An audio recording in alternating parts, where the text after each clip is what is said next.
मैंने बड़ी कोशिश की इनको पकड़ मतलब यहाँ पे बिठाने की, कोई भी नहीं आ रहा था। ये अब आ रहे हैं सारे इसके पास। चलो भाई आ जाओ सारे।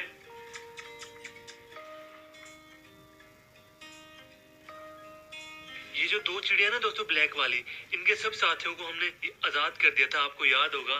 लेकिन इन दो को हमने ना यहाँ पर रहने दिया कि मास्टर केज में रहेंगी, अंडे शायद दे दें। तो सिप्टैन एक गुड न्यूज है। हाँ हाँ, इधर ना इन्होंने घोंसला बनाया हुआ है, कितना प्यारा सा और सॉफ्ट घोंसला है। और इंशाल्लाह ये बहुत जल्द अंडे भी दे देंगी और फिर हम ना इनके अंडे देखेंगे और बच्चे भी देखेंगे और देखेंगे पालती कैसे हैं। तो अभी वेट है।